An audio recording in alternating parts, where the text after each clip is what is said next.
Kaixo, oraingo honetan bat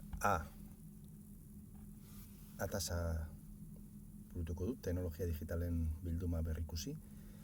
Honek bi parte dauzka, lehenengo begiratu behar dugu, ezta? Gure teknologia bilduma eta eguneratu esteka. Nire esteka eguneratua hau litzateke. Egin ditudan aldaketak batez ere dira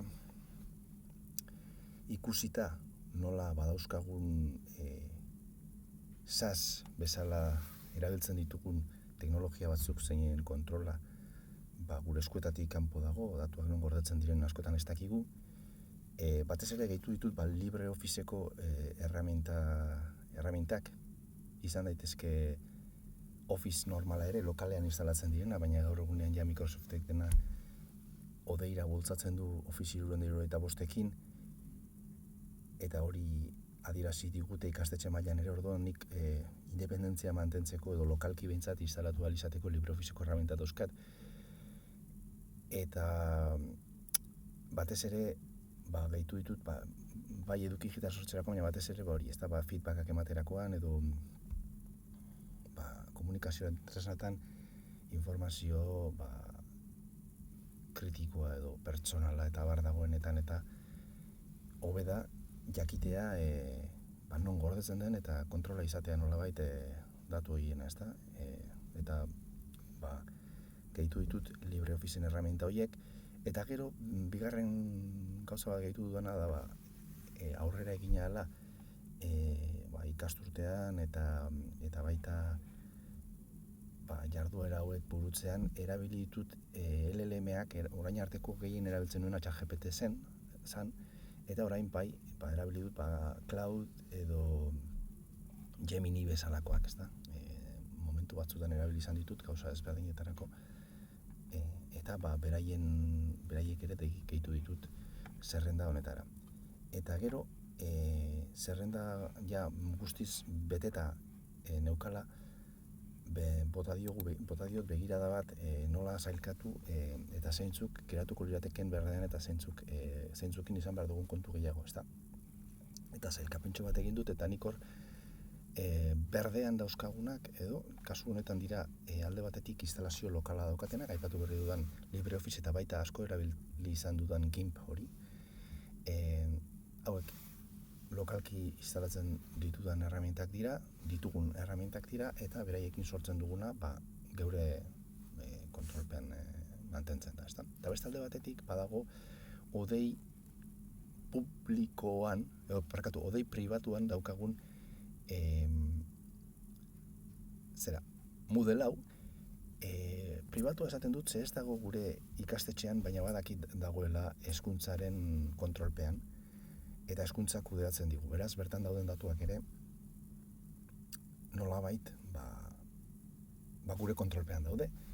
Orduan, eta berez Moodle bera software librea da.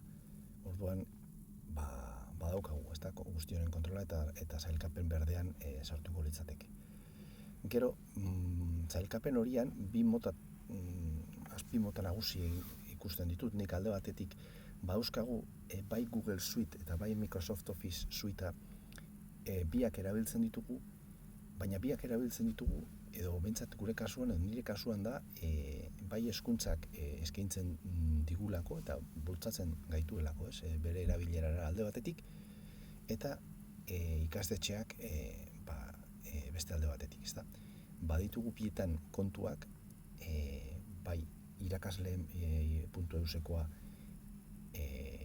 hezkuntza aldetik, eta hori dena dago Officera lotuta, alde batetik Exchange erabiltzen du, eta SaaS bezala erabiltzen ditugu, baina nik ulertzen dut, eta hori aipatu dut hemen kasu hauetan, hezkuntzak gauza hauek ondo aztertuta dituela, eta beraz fidatu gaitezkeela, ez da? Azkenean e-mailak bidaltzen ditugunean, hor hainbat gauza bidaltzen dira, saiatu beharko gara, behintzat ikasle eta gauza pertsonalik ez bidaltzen, baina kontu handia izan behar da kasu horretan, askotan ez daukagu beste komunikazio biderik.